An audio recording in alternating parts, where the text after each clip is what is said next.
exercise, but it's also a spot for influencers. They come and take pictures here because the palm trees offers a very nice scenery.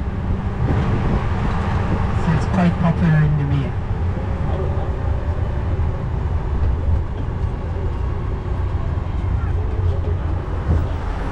Maybe at the very end, so the road gets closer to it.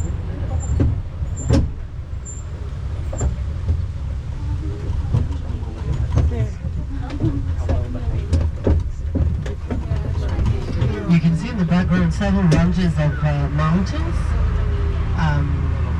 We have no volcanoes in New Caledonia, no earthquake, we have cyclones, a few hot springs in the north and in the south.